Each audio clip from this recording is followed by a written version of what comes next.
আসসালামু আলাইকুম ওয়া রাহমাতুল্লাহি ওয়া বারাকাতুহু।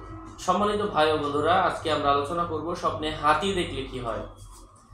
আল্লামা ইমাম ইবনে সিরিন তিনি তার কিতাবের মধ্যে কি উল্লেখ করেছেন হাতি দেখার ব্যাখ্যা নিয়ে। হাতি দেখার ক্ষেত্রে একাধিক মতামতকে অগ্রগণ্য করা হয়। পরাক্রমশালী বাদশা বোঝায়, কখনো কখনো হাতি দেখা অভিশপ্ত লোককে বোঝায়, কারণ হাতি হলো অন্য রূপ থেকে বিকৃত প্রাণী। হাতি দেখলে অভিশপ্ত লোক বোঝায়,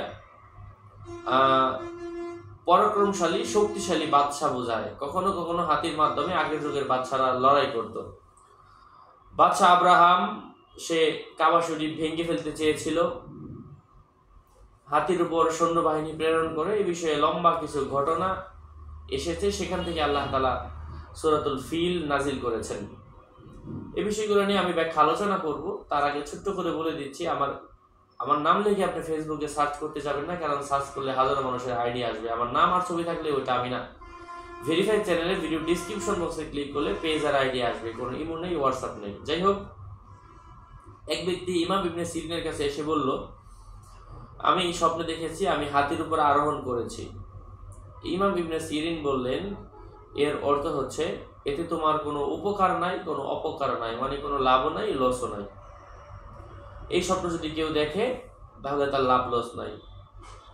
যদি কেউ দেখে সে হাতিতে চড়েছে আর হাতিও তার অনুগত, তাহলে এতে এই ইঙ্গিত রয়েছে যে সে অনারবী প্রভাবশালী ব্যক্তির মেয়ে বিয়ে করবে। যদি ব্যবসায়ী হয় তার ব্যবসা আর অনেক বড় হবে।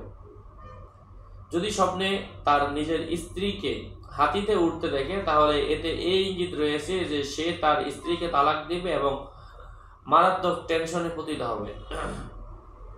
যাই হোক, ব্যাখ্যাটা অনেক লম্বা, আমি পর্যায়ক্রমে কয়েকটা ভিডিও আকারে আপনাদের সামনে পেশ করবো ইনশাল্লাহ। আমাদের সাথেই থাকবেন, সুস্থ থাকবেন, ভালো থাকবেন। আসসালামু আলাইকুম ওয়া রাহমাতুল্লাহি ওয়া বারাকাতুহু।